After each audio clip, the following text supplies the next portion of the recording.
My name is Brenda Threet. I am a chaplain with the California State Military Reserve. The uniform that I'm wearing is the Active Combat Uniform, the ACU. On my right shoulder is the flag, the United States flag. On my left shoulder is the symbol of the California State Military Reserve, and California is over my heart.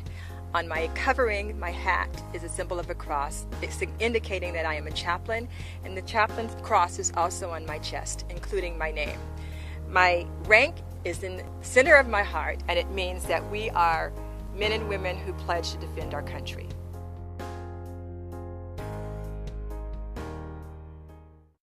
I joined the Air Force when I was finishing my doctorate. They have an internship program. I looked into it and applied to it, and I was fortunate to be accepted. My name is Ling Fei Hui, and actually I was born and raised in Hong Kong. I came here when I was 18 and done a lot of different things, and in 2007 I joined the US Navy, and I was medically retired in 2010, and now I'm here doing holistic healing and helping people who really need help. I worked at a church, and I'm ordained in the AME church, and I worked for Reverend Cecil L. Murray at the time. So I went through basic training, I joined. One of my duties is I do soldier readiness. When soldiers are being deployed, they go through a series of tests to make sure that they're ready. There's the physical test, of course, and there's a mental, emotional test. And as a chaplain, I sit and talk with them and ask them, do you have a family care plan? What do you see mainly as the transition for vets in general, and then primarily women vets? What's the biggest things that they're facing in this transition back, especially maybe some of the ones who were deployed, as you said, for a year or a year and a half? When I was in the military, we were required to have a family care plan to say if I needed to deploy, or if I was married to another military person and we both needed to deploy, we had to have a plan. We had to have our paperwork in place for our children and know where they were going, who's going to take care of them, school information. And I always think it's easier when you make the plan than when you actually get to that day. It really had it has a huge impact on every single family. You know, military families, they're really strong families. Otherwise, they won't be able to support the parents, you know, whoever is going out there to fight for our freedom. And these families have to stay home and deal with it. I learned through experience how to be the support structure for someone that's in the military. And it's very stressful. I mean, I'm not gonna lie, it's a very stressful situation. My best friend, I would call her my best friend and my mentor. If it wasn't her, I won't be here. And ever since, we still kept in touch until a year later, my old boss, he actually called me out of the blue, and he was like, hey, Hoy, you know, I got bad news. Portia just got killed. I'm like, what? And I was like, she just came back from her deployment. Her husband killed her, and then he killed himself. She really changed my life in a positive way.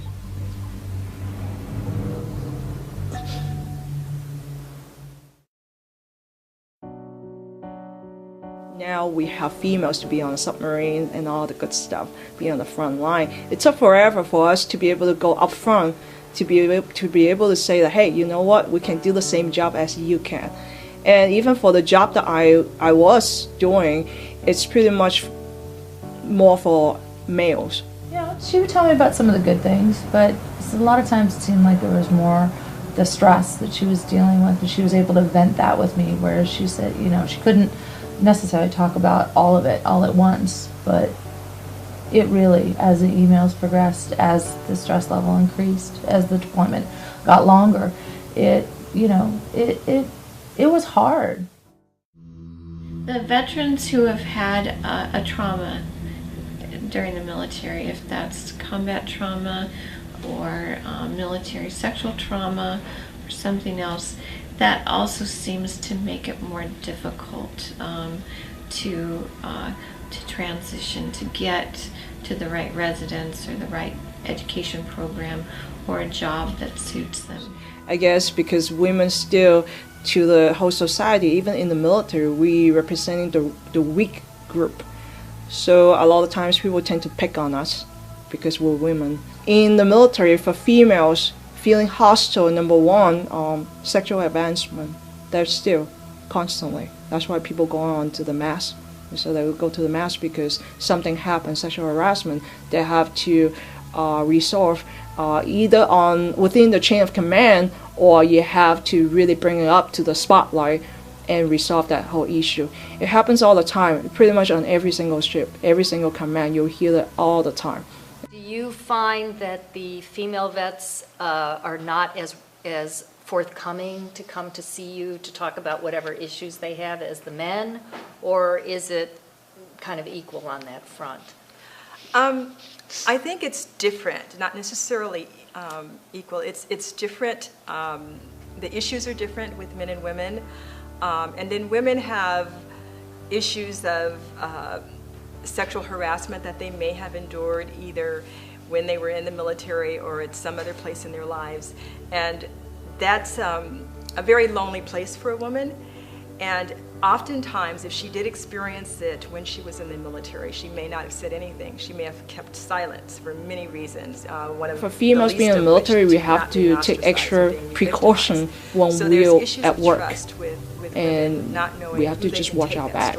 Sometimes we tend to get together, all the females, we help each other out, we support each other, we'll talk to each other if we really need help, something's not quite right. And then we'll have all the females kind of tag along and being like a virtual support group. So when we need help, we get to talk to somebody. Are they coming forward and going to people like yourself to discuss these issues? So that's a particular When they're issue ready. that is specific to women. They can carry a lot of anger, not just to the perpetrator, but to the system, the military, their chain of command, the people that they thought were there to support them and believe them. It can be very troubling to not be believed, to be second guessed, and to go through a lot of questioning, their background, their actions are looked at. That is like a secondary trauma, to have the people who are supposed to be on your side not believing you, second guessing you. There can be a lot of anger to the military. It is what it is. It's getting better, but it's still hostile environments constantly. It's like a battle that we have to overcome as a female in the military. After I came back from the deployment, yeah, I was going crazy. I didn't expect that I would switch over to become like a short-tempered, such a short-fused person when I came home, and I just couldn't handle every little stuff. I would just snap. It was a shock to see her changed so much.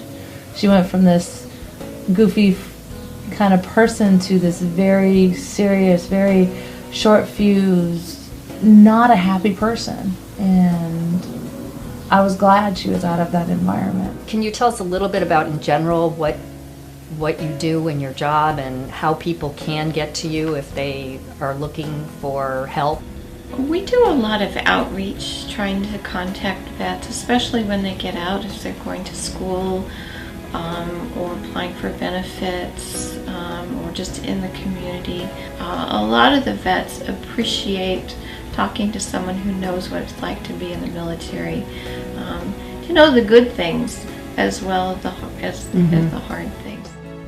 One of the things that I think about the uniform, and especially when I'm talking to women who have gone through military sexual trauma, and they think it's my gender that caused me to be harmed. And because I'm a woman, that doesn't mean that I'm any less fearless or any less courageous or any less patriotic. I'm a warrior, just like a man.